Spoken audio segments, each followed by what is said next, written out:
And that, class, concludes our lesson on the various climates found across the Galactic Federation, Professor Zixnax announced, his tentacles waving with a flourish as he turned off the holographic display.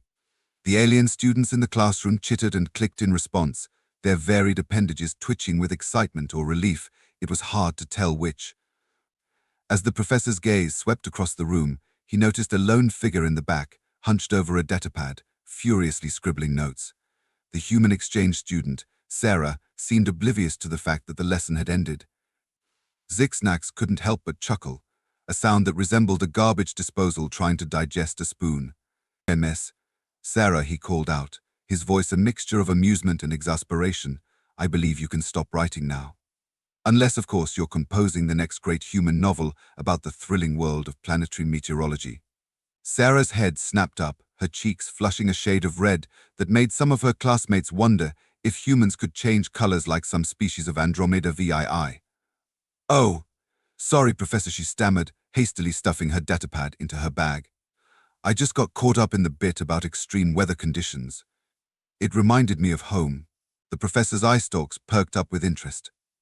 "Home? Ah, yes, Earth. The infamous Deathworld." He paused, a mischievous glint in his compound eyes. "Tell me, MS. Sarah, what could possibly be so fascinating about your planet's weather that it warranted such intense note-taking? Surely it can't be more exciting than the methane storms of Jupitox Prime or the diamond rain on Carbo 9. Sarah stood up, a grin spreading across her face that made her alien classmates instinctively recoil. They had learned early on that when a human smiled like that, it usually meant they were about to say something utterly insane. "Well," Professor Sarah began, her voice carrying a hint of challenge, "I was just thinking about how we humans have turned some of our most extreme weather conditions into recreational activities." The classroom erupted into a cacophony of confused clicks, whistles, and what sounded suspiciously like a deflating balloon, which was actually Gloop, the amorphous blob from Sector 7, expressing disbelief. Professor Zixnax's tentacles tied themselves into knots, a clear sign of bewilderment in his species. "Recreational activities," he repeated slowly, as if the words themselves might bite him. "MS. Sarah, perhaps you'd care to elaborate. I'm sure we'd all be fascinated to hear how creatures from a death world find enjoyment in potentially life-threatening weather conditions." Sarah's grin widened, and she bounced on the balls of her feet, barely containing her excitement. "Oh, where do I even begin? How about winter sports? You know, when half our planet freezes over, and instead of hibernating like sensible creatures, we strap pointy sticks to our feet and hurl ourselves down mountains at breakneck speeds." The class collectively gasped, and Gloop made a sound like a plunger being pulled from a particularly stubborn drain. "Or ice fishing," Sarah continued, warming to her subject. "We cut holes in frozen lakes, sit for hours in the biting cold, and hope to catch fish that are probably as confused as we are about why we're there." Professor Zixnax's tentacles were now so knotted that he resembled a sentient plate of spaghetti. "MS. Sarah," he said weakly, "surely you're exaggerating for comedic effect." Sarah laughed, a sound that made her classmates flinch. They had learned that human laughter often preceded stories of unimaginable danger or folly. "Oh, Professor, I'm just getting started. Have you heard about our polar plunges? It's when we gather in large groups, cut a hole in the ice, and then jump into the freezing water wearing nothing but our underwear." At this point, 3 students fainted, 2 more started emergency evacuation procedures, and Gloop had turned an interesting shade of puce. But why the professor's voice was barely a whisper, his eye stalks drooping in defeat. "For fun, of course," Sarah exclaimed, her eyes shining with the manic glee that only a Deathworlder could muster when discussing potentially fatal activities.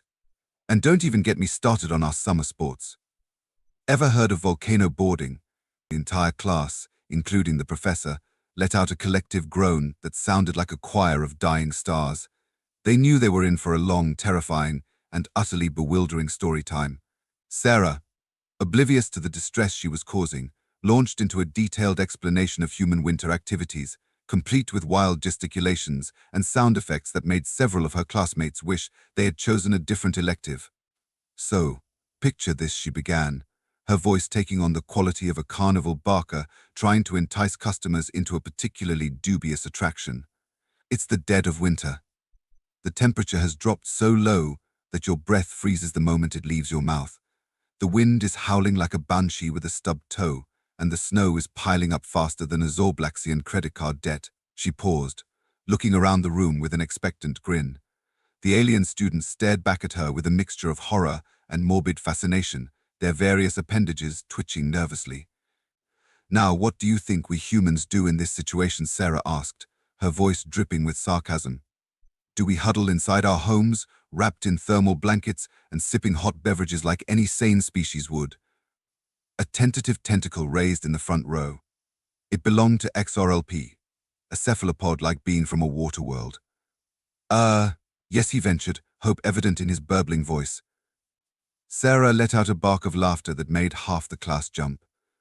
"Oh, sweet summer child," she said, shaking her head. No. We look at this frozen hellscape and think, gee, wouldn't it be fun to strap long, slippery planks to our feet and hurtle down a mountain at speeds that would make most spacecraft pilots nervous. The class collectively gasped, and Gloop made a sound like a deflating balloon filled with pudding.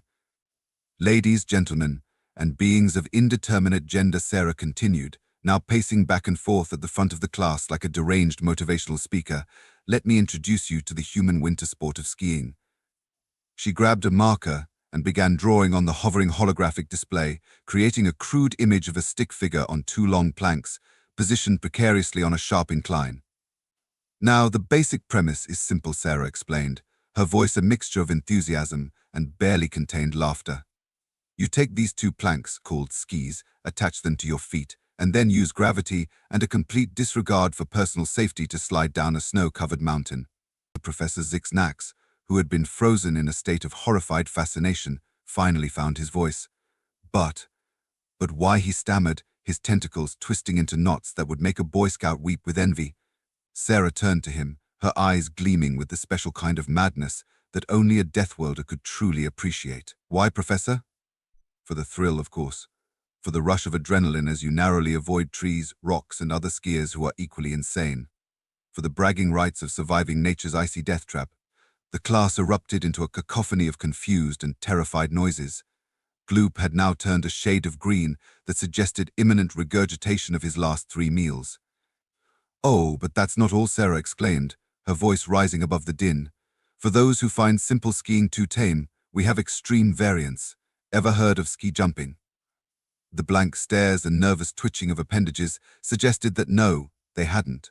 Sarah's grin widened to truly alarming proportions. "Picture this, you're at the top of a massive ramp, so high up that the ground below looks like a patchwork quilt made by a nearsighted giant. You're balanced on skis that suddenly seem far too thin and flimsy for the task at hand. And then, with nothing but a helmet and a prayer, you launch yourself off this ramp and fly through the air like a majestic eagle." If eagles were prone to screaming expletives and questioning their life choices mid-flight. The class was now in various states of distress. 2 students had fainted, one was trying to contact their home planet's embassy, and Gloop had formed himself into a perfect sphere, presumably in an attempt to roll out of the classroom. "But wait, there's more," Sarah continued, her voice now taking on the quality of a late-night infomercial host. "For those who find hurtling down mountains or flying through the air too pedestrian, we have ice climbing." Professor Zixnax, who had been slowly inching towards the classroom's emergency exit, froze in his tracks. "Ice climbing," he repeated weakly, as if saying the words might summon this terrifying activity into existence. "Oh yes," Sarah exclaimed, her eyes shining with a manic glee that made several students whimper. "Imagine a sheer wall of ice, hundreds of feet tall, jagged and slippery and cold enough to freeze your eyelashes. Now imagine looking at this frozen monstrosity and thinking, you know what would be fun? Climbing that with nothing but some spiky shoes and ice axes." The professor's tentacles had now tied themselves into such complex knots that he resembled a sentient macrame project. But why?" he asked, his voice barely above a whisper. Sarah leaned in close, her voice dropping to a conspiratorial whisper that somehow everyone in the room could hear. "Because it's there, Professor. Because it's there." The class collectively shuddered, and Gloop made a sound like a garbage disposal trying to digest a rubber chicken. "And let's not forget about ice fishing," Sarah continued, her enthusiasm seemingly boundless. "It's a sport that combines the thrill of sitting motionless for hours with the excitement of potential hypothermia." She grabbed the marker again and began drawing on the holographic display. The resulting image looked like a stick figure sitting on a box, surrounded by what appeared to be either snow or a very bad case of dandruff. "Here's how it works," Sarah explained, tapping the crude drawing with the marker. "First, you find a frozen lake. Then, you drill a hole in the ice, set up a little shelter, and sit there, waiting for fish to swim by. It's like regular fishing, but with the added challenge of your bait freezing before it hits the water and your fingers turning into icicles." The alien students stared at the drawing, their expressions a mixture of confusion and horror. One student, a gelatinous blob named Blorp, raised a pseudopod tentatively. "Yes," Blorp, Sarah acknowledged, pointing the marker at him like a fencing foil. "But why not fish when it's warm?" Blorp burbled, his voice quivering with the effort of trying to understand human logic. Sarah threw her head back and laughed, a sound that made several students duck for cover. "Oh, Blorp, you sweet summer child," she said, wiping a tear from her eye. "Where's the challenge in that? Where's the thrill of wondering if your toes will still be attached to your feet when you get home? Where's the joy of telling your friends you survived nature's frozen fury just to catch a fish that's probably as confused as you are about why you're there?" Blorp slowly retracted his pseudopod, making a mental note to never, ever visit Earth in winter. "But wait, there's more," Sarah exclaimed, her voice taking on the quality of a game show host announcing a particularly dubious prize.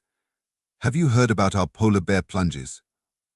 The class collectively groaned, a sound that resembled a choir of deflating balloons.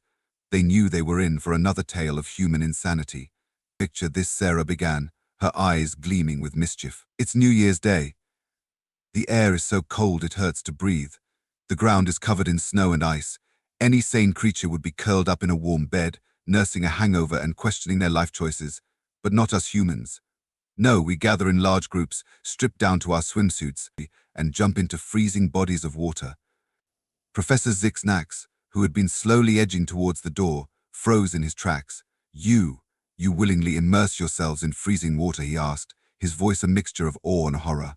"Absolutely," Sarah beamed, as if she had just announced free ice cream for everyone. "It's a tradition in many parts of Earth. We claim it's for charity, or to start the year with a bang, but really, I think we just like to prove that we can laugh in the face of hypothermia." The class erupted into a cacophony of confused and terrified noises. Gloop, who had been slowly inching towards the door, suddenly lost cohesion and turned into a quivering puddle on the floor. "Oh, come on, guys," Sarah laughed, her voice carrying over the din. "It's not that bad.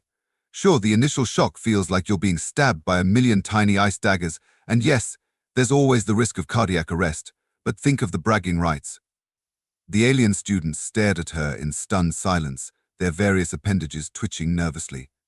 Even Professor Zixnax seemed at a loss for words, his tentacles tied in knots so complex they would make a quantum physicist weep.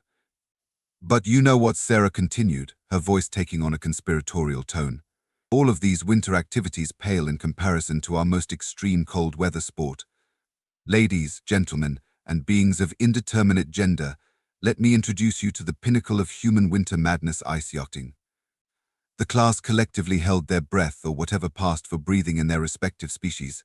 They knew they were about to hear something that would challenge their understanding of sanity itself. Sarah's grin widened to truly alarming proportions as she began to explain. "Imagine, if you will, a sailboat. Now remove the water and replace it with a vast expanse of ice. Add some razor-sharp blades to the bottom of the boat, a sail that's more suitable for a small clipper ship, and winds that would make most pilots think twice about taking off. What do you get? A recipe for the most exhilarating and terrifying ride of your life." She grabbed the marker again and began sketching on the holographic display. The resulting image looked like a child's drawing of a boat being chased by a tornado. "This, my friends, is an ice yacht," Sarah declared, tapping the crude drawing with the marker. "It's like sailing, but instead of gentle waves and sea breezes, you're dealing with rock-hard ice and winds that can knock you flat if you're not careful. Oh, and did I mention that these babies can reach speeds of up to 140 miles per hour?" The class erupted into a cacophony of confused and terrified noises. One student, a methane-breathing entity from a gas giant, actually began to sublimate in sheer terror. Professor Zixnax, who had been struck speechless for the past few minutes, finally found his voice. MS. Sarah, he said weakly, his tentacles drooping with defeat. Are you telling me that humans voluntarily put themselves on a vessel with no brakes, on a surface with almost no friction, propelled by winds strong enough to lift small buildings, and consider this? Sarah's eyes lit up with a manic glee that made several students whimper. Exactly, Professor. Now you're getting it. It's the ultimate test of skill, courage, and possibly questionable decision-making skills. One wrong move, and you could find yourself careening across the ice faster than a politician backpedaling on campaign promises. The class collectively groaned, a sound that resembled a choir of dying stars realizing they'd left the oven on. Sarah, however, was far from finished. Her eyes gleamed with the special kind of madness that only a Deathworlder could truly appreciate. But wait, there's more, she exclaimed, her voice taking on the quality of a late-night infomercial host trying to sell a particularly dubious product. We haven't even touched on the crown jewel of winter insanity, the Editorod. Professor Zixnax, who had been slowly inching towards the emergency exit, froze in his tracks. The Edita, what he asked, his voice quivering like a leaf in a hurricane. Sarah's grin widened to proportions that would make a Cheshire cat jealous. The Editorod, Professor. It's only the most grueling, intense, and downright crazy winter event in human history. She turned back to the holographic display, erasing her previous drawings with a sweep of her arm that made several students flinch. With quick, excited strokes, she began to sketch a new scene, a lone figure on a sled, being pulled by what looked like a pack of very enthusiastic wolves. Picture this, Sarah began, her voice dropping to a dramatic whisper that somehow carried to every corner of the room. A 1,000-mile race across the frozen wilderness of Alaska. Temperatures so low your eyelashes freeze together, winds that can strip the flesh from your bones, terrain so treacherous it makes a minefield look like a playground. The class collectively held their breath, or whatever passed for breathing in their respective species. They knew they were about to hear something that would challenge their understanding of sanity itself. And in these conditions, Sarah continued, her voice rising with excitement, brave men and women set out on sleds pulled by teams of dogs, racing day and night for up to 2 weeks straight. They battle frostbite, exhaustion, and the very real possibility of getting lost in a whiteout and becoming a human popsicle. Gloop, who had just managed to regain some semblance of shape, promptly lost cohesion again and slid under his desk with a wet splat. But why? Professor Zixnax asked weakly, his tentacles drooping with defeat. Why would anyone voluntarily subject themselves to such hardship? Sarah's eyes lit up with a fervor that made several students seriously consider transferring to a different class. Why, Professor? For the glory, of course. For the thrill of pushing oneself to the absolute limit. For the bragging rights of having survived nature's ultimate test. She paused, looking around the room with an expectant grin. The alien students stared back at her with a mixture of horror and morbid fascination, their various appendages twitching nervously. And let's not forget, Sarah added, her voice dropping to a conspiratorial whisper, it all started as a way to deliver life-saving medicine to a remote town during a diphtheria outbreak. Because nothing says heroic like mushing through a frozen wasteland to save lives. The class erupted into a cacophony of confused and terrified noises. One student, a silicon-based life form from a lava planet, actually began to crystallize in sheer disbelief. Oh, come on, guys, Sarah laughed, her voice carrying over the din. It's not all death-defying stunts and borderline suicidal activities. We have plenty of safer winter pastimes too. The collective sigh of relief from the class was short-lived, however, as Sarah's grin took on a mischievous twist that made even Professor Zixnax consider hiding under his desk. For example, she continued, her voice dripping with faux innocence, have you ever heard of snowball fights? The blank stares and nervous twitching of appendages suggested that no, they hadn't. Sarah's grin widened to truly alarming proportions. It's simple, really. You take a handful of snow, pack it into a ball, and then throw it at your friends with all your might. Professor Zixnax's eye stalks drooped in confusion. But, isn't snow cold, and potentially harboring harmful bacteria or parasites? Sarah waved her hand dismissively, nearly knocking over a nearby student in her enthusiasm. Oh, Professor, that's half the fun. Nothing builds character like dodging icy projectiles while your fingers slowly turn blue from frostbite. The class collectively groaned, a sound that resembled a choir of black holes realizing they'd swallowed something that disagreed with them. And let's not forget about snowmen, Sarah continued, her enthusiasm seemingly boundless. We build these giant figures out of snow, give them faces made of coal and carrots, and then, well, we just sort of leave them there to slowly melt into disturbing, misshapen lumps. Orp, the gelatinous student, raised a pseudopod tentatively. But isn't that a waste of perfectly good vegetables? Sarah threw her head back and laughed, a sound that made several students duck for cover. Oh, Blorp, you sweet summer child, she said, wiping a tear from her eye. The carrots are the least of our worries when it comes to wasting resources in winter. Wait until you hear about our holiday decorations.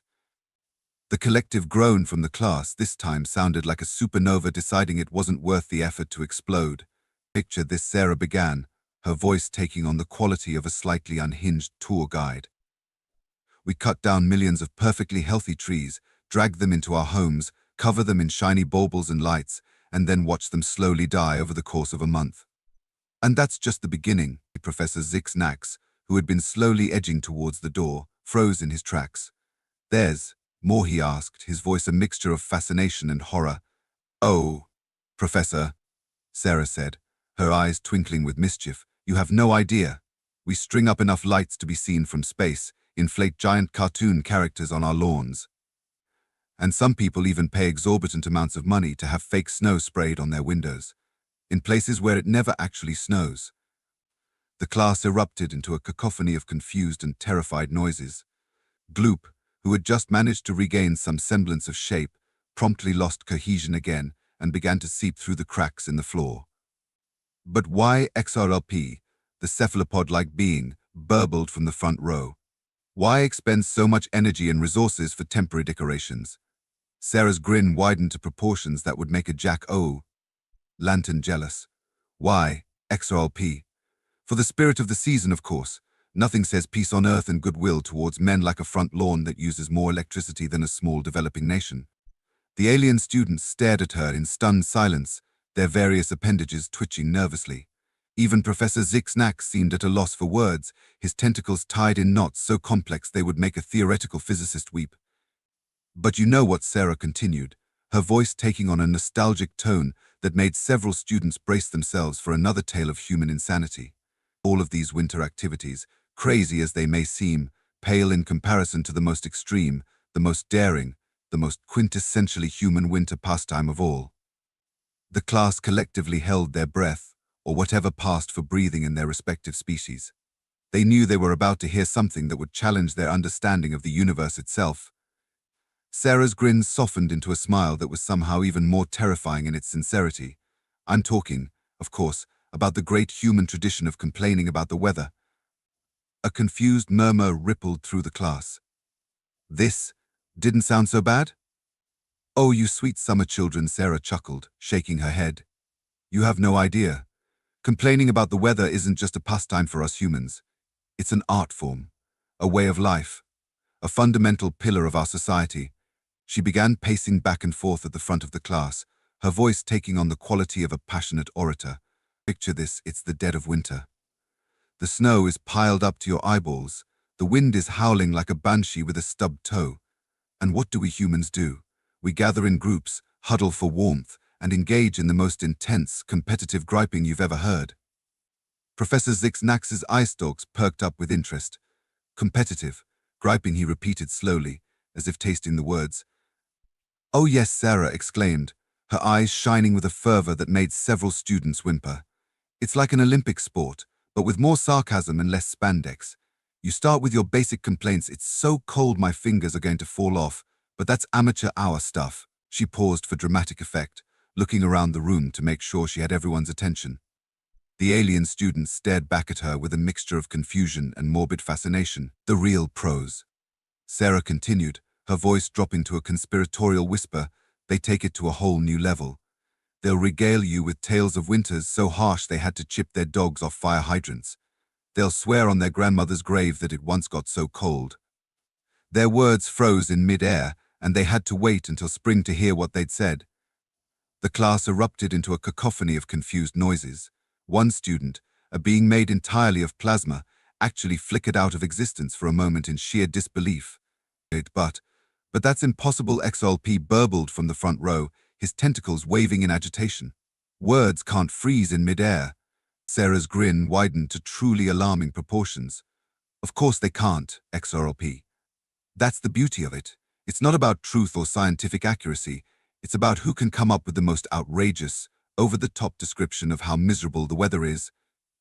Professor Zixnax, who had been watching this exchange with a mixture of horror and fascination, finally found his voice. "Ms. Sarah," he said weakly, his tentacles drooping with defeat, "are you telling me that humans voluntarily gather to exaggerate about their discomfort?" Sarah's eyes lit up with a manic glee that made several students seriously consider transferring to a different planet. "Exactly, Professor. Now you're getting it. It's not just exaggeration, it's an art form, a competition, a way to bond with your fellow humans over shared misery, real or imagined." She turned back to the class, her voice taking on the quality of a slightly unhinged motivational speaker. "And let me tell you, folks, it's not just limited to winter. Oh no, we humans will complain about any weather condition. Too hot? We're melting like ice cream on the surface of the sun. Too wet? We're considering building an ark. Too dry? We're one step away from becoming human jerky." The class collectively groaned, a sound that resembled a choir of dying stars realizing they'd left their car windows open during a supernova. "But you know what the best part is," Sarah continued, her enthusiasm seemingly boundless. "No matter how much we complain, no matter how miserable we claim to be, we'll turn around and do it all again next year. We'll strap on those skis, drill those holes in the ice, jump into that freezing water, all while griping about how insane it is." She paused, looking around the room with a grin that would make a Cheshire cat ask for pointers. "Because that, my alien friends, is what it means to be human. We see a hostile environment, and instead of running away, we say, 'Hold my beer,' and dive right in, usually while complaining loudly about how cold the water is." The class sat in stunned silence, their various appendages twitching nervously. Even Professor Zixnax seemed at a loss for words, his tentacles tied in knots so complex they would make a quantum computer short-circuit. Finally, after what seemed like an eternity, Blorp raised a pseudopod tentatively. "Ms. Sarah," he burbled, his voice quivering with a mixture of awe and terror, "are all humans as enthusiastic about winter as you are?" Sarah's grin softened into a smile that was somehow even more terrifying in its sincerity. "Oh, Blorp," she chuckled, shaking her head, "I'm what you might call a winter enthusiast. Some humans hibernate like bears, only emerging from their blanket cocoons to forage for hot chocolate and complain about the heating bill." She turned to the professor, her eyes twinkling with mischief. "You know, Professor, I think this calls for a field trip. How about we take the class to Earth next winter? I could show you all firsthand the joys of building a snowman, the thrill of sledding down a hill at breakneck speed, and the unique pleasure of having a snowball fight." Professor Zixnax's eye stalks drooped in terror, and his tentacles tied themselves into knots so complex they formed a small black hole. I think that might be against school regulations, Ms. Sarah," he stammered, his voice quivering like a leaf in a hurricane. "Oh, come on," Sarah laughed, her voice carrying over the din of panicked alien noises. "Where's your sense of adventure? Your thirst for knowledge? Your desire to experience new and potentially life-threatening situations?" The class erupted into a cacophony of terrified protests. Gloop, who had just managed to regain some semblance of shape, promptly lost cohesion again and began to ooze towards the nearest air vent in a desperate bid for escape. All right, Sarah conceded, holding up her hands in a placating gesture. "No field trip. But how about this next class? I'll bring in some snow cones. It'll be a taste of Earth winter without the risk of frostbite or avalanches." The alien students exchanged nervous glances, their various appendages twitching with a mixture of fear and morbid curiosity. Even Professor Zixnax seemed torn between his instinct for self-preservation and his scientific curiosity. "Oh, don't look so worried," Sarah chuckled, her eyes twinkling with mischief. "I promise the only danger will be a potential brain freeze, and maybe a sugar rush, depending on how much syrup you use." As the bell rang, or rather, as the psychic signal that served as a bell in this interstellar institution pulsed through the minds of all present, the alien students filed out of the classroom, their heads spinning with visions of humans hurling themselves down icy mountains, plunging into frozen lakes, and engaging in competitive complaining. Professor Zixnax watched them go, his tentacles still tied in knots of bewilderment. He turned to Sarah, who was packing up her things with a satisfied grin. "Ms. Sarah, he said, his voice a mixture of awe and exasperation, I must say, your presentation was enlightening and terrifying, but mostly enlightening. Sarah beamed at him, her smile brighter than the reflection off a field of freshly fallen snow. Thank you, Professor. I'm always happy to share the joys of human winter activities. You know, if you're interested, I could tell you about our summer sports next time. Ever heard of volcano boarding? The professor's eye stalks drooped in defeat, and he let out a sigh that sounded like a dying star, finally giving up the ghost. I look forward to it with equal parts anticipation and dread, MS Sarah, equal parts anticipation and dread. As Sarah bounced out of the classroom, already planning her next presentation on the insanity of human summer activities, Professor Zixnax couldn't help but shake his head in wonder. These humans, with their Deathworld adaptations and their inexplicable love for danger, never ceased to amaze him. He made a mental note to update the course syllabus. Perhaps a unit on surviving a human's idea of fun wouldn't go amiss. After all, in this vast and varied galaxy, one never knew when such knowledge might come in handy. As he gathered his teaching materials, still chuckling to himself about the absurdity of ice fishing and polar plunges, Professor Zixnax couldn't shake the feeling that his life had become infinitely more interesting and infinitely more terrifying. Since the arrival of the human exchange student, he glanced out the window at the swirling nebula that served as the backdrop for the Galactic Federation's premier educational institution. Somewhere out there, on a little blue marble of a planet, humans were probably strapping themselves to boards and hurtling down mountains, or cutting holes in ice to fish, or engaging in epic battles of who could complain about the weather most creatively. And for the first time in his long academic career, Professor Zixnax felt a twinge of something he couldn't quite identify. Was it fear, curiosity, or perhaps envy? Shaking his head, all 17 of them, to clear his thoughts, he made his way out of the classroom, already dreading and anticipating Sarah's next presentation in equal measure. Meanwhile, in the bustling hallways of the Galactic Federation University, Sarah was holding court with a group of bewildered alien students who couldn't seem to tear themselves away from her enthusiastic descriptions of human winter activities. ... And that's why we call it black ice, she was saying, her hands waving animatedly. It's not actually black, mind you. It's clear as glass and twice as slippery. 1 minute you're walking along, minding your own business, and the next, bam, you're doing an impromptu figure skating routine on the sidewalk. XRLP, who had been listening with a mixture of horror and fascination, raised a tentative tentacle. But why don't you just stay inside when it's icy, he burbled, his voice quivering with confusion. Sarah's laugh echoed through the hallway, causing several passing alien professors to flinch and hurry along faster. Oh, XRLP, you adorable cephalopod, she chuckled, wiping a tear from her eye. Where's the fun in that? Besides, how else would we get to work or school, you mean? You still have to attend educational institutions, even in such treacherous conditions, Blorp asked, his gelatinous form quivering with disbelief. Sarah's grin widened to proportions that would make a jack-o'-lantern ask for pointers. Oh, absolutely. In fact, some schools have a policy of never closing for snow. I remember this one time, the snow was so deep we had to tunnel our way to class. The alien students exchanged glances of pure, unadulterated horror.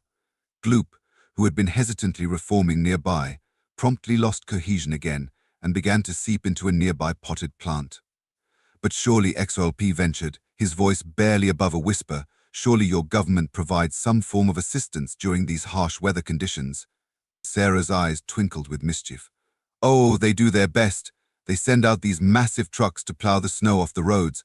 Of course, that often results in creating walls of snow taller than some of our smaller citizens. But hey, that's just part of the winter wonderland experience. She paused, looking around at her captive audience with a grin that would make a Cheshire cat ask for lessons. Yes, and let's not forget about the salt trucks. They spread salt on the roads to melt the ice. It's great for driving, not so great for your shoes, or your car, or any plant life within a 50-foot radius. But hey, sacrifices must be made in the name of winter navigation. The alien students stared at her in stunned silence, their various appendages twitching nervously. Even the usually stoic SLP seemed to be reconsidering his life choices, particularly the one that led him to this conversation. But you know what the best part is, Sarah continued, her enthusiasm seemingly boundless. Snow days. Those magical occasions when there's so much snow that even the most stubborn school administrators have to admit defeat and cancel classes. Thorpe, who had been slowly inching away, paused in his retreat. That doesn't sound so bad, he ventured cautiously. Sarah's grin softened into a smile that was somehow even more terrifying in its sincerity. "Oh, Blorp, my sweet summer child," she said, shaking her head. "Snow days are the best. You wake up, check your communications device, and there it is, the blessed announcement that school is cancelled. And do you know what we do with this unexpected free time?" The alien students leaned in despite themselves, curiosity overriding their survival instincts. "We bundle up in so many layers we can barely move, trek out into the blizzard, and spend hours building elaborate snow forts and engaging in epic snowball battles," Sarah exclaimed, her voice echoing through the hallway with enough enthusiasm to make several passing alien professors consider early retirement. But why?" XOLP asked, his tentacles waving in confusion. "Why not stay inside where it's warm and safe?" Sarah threw her head back and laughed, a sound that made several students duck for cover. "Oh, XOLP, you delightful mollusk," she said, wiping a tear from her eye. "Where's the adventure in that? Besides, how else would we work up an appetite for hot chocolate and s'mores?" "S'mores," Blorp echoed, his gelatinous form rippling with curiosity. Sarah's eyes lit up with a fervor that made several students seriously consider transferring to a different galaxy. "Oh, s'mores, only the most delicious, gooey, messy winter treat ever invented. You take a graham cracker, add a slab of chocolate and a roasted marshmallow, then sandwich it all together with another graham cracker. It's like a little taste of heaven. If heaven were sticky, slightly burned, and likely to give you a sugar rush that could power a small city." The alien students exchanged glances of pure, unadulterated bewilderment. Gloop, who had been cautiously re-emerging from the potted plant, promptly lost cohesion again and began to trickle down the hallway. But how do you roast marshmallows in the snow?" XOLP asked, his voice quivering with a mixture of confusion and morbid curiosity. Sarah's grin widened to proportions that would make a supercomputer ask for an upgrade. "Oh, XRLP, you beautiful, naive sea creature," she chuckled, shaking her head. "We build a fire, of course. Nothing says winter fun like huddling around a roaring bonfire, trying to roast the perfect marshmallow while simultaneously avoiding frostbite and singed eyebrows." The alien students stared at her in stunned silence, their various appendages twitching nervously. Even the usually curious Blorp seemed to be reconsidering his life choices, particularly the one that led him to ask about s'mores. "But you know what the absolute best part of winter is," Sarah continued, her voice taking on a dreamy quality that made several students brace themselves for another tale of human insanity. "In the moment when you come inside after hours of playing in the snow. You're cold, you're wet, your fingers and toes are numb, and you're pretty sure your nose is about to fall off. But then," she paused for dramatic effect, looking around to make sure she had everyone's attention. The alien students leaned in despite themselves, curiosity overriding their survival instincts once again. "Then," Sarah continued, her voice dropping to a near whisper, "you change into warm, dry clothes. You wrap yourself in the fluffiest blanket you can find. You curl up on the couch with a steaming mug of hot chocolate, complete with tiny marshmallows floating on top. And as you sit there, watching the snow fall outside your window, feeling the warmth slowly seep back into your bones, you think to yourself, this is what winter is all about." For a moment, there was silence in the hallway. The alien students looked at each other, then back at Sarah, their expressions a mixture of confusion, awe, and something that might almost be described as understanding. "You know," XORP said slowly, his tentacles waving thoughtfully, "that last part. That actually sounds quite nice." Sarah's smile softened, becoming genuinely warm for the first time since she'd begun her winter tales. "It is. XORP. It really is. That's the magic of winter, as you see. It's not just about the crazy sports, or the competitive complaining, or the borderline suicidal activities. It's about contrast. It's about appreciating warmth and comfort all the more because you know what it's like to be cold and uncomfortable." She looked around at the group of alien students, her eyes twinkling with a mixture of mischief and sincerity. "And who knows? Maybe one day you'll all come visit Earth during winter. I promise I won't make you go ice fishing or ski jumping. But a nice, gentle snowball fight, that might just be in order." The alien students chuckled nervously, their various appendages twitching with a mixture of fear and, was that anticipation? As the group began to disperse, heading off to their next classes with heads full of snow forts and s'mores and the strange, wonderful insanity of human winter activities, Sarah couldn't help but smile to herself. She may be a Deathworlder, an anomaly in this vast galactic community, but moments like these reminded her of the unique perspective she brought to the table. After all, in a universe full of wonders, sometimes the most remarkable thing of all was the ability to find joy in adversity, to turn a hostile environment into a playground, and to come out the other side with red cheeks, numb toes, and a story to tell. As she headed off to her next class, already planning her next presentation perhaps on the joys of summer hurricanes, Sarah couldn't help but hum a little tune under her breath. It was an old Earth classic, one that seemed particularly appropriate at the moment. Oh, the weather outside is frightful, but the fire is so delightful, and since we've no place to go, let it snow, let it snow, let it snow. The sound of her cheerful humming echoed through the halls of the Galactic Federation University, leaving in its wake a trail of bewildered aliens, each one wondering if they'd just been given a glimpse into the madness that made humans so uniquely human. And somewhere in his office, Professor Zix felt a shiver run down his spine, all 17 of them. He had a feeling that his winter curriculum was about to get a whole lot more interesting and infinitely more terrifying.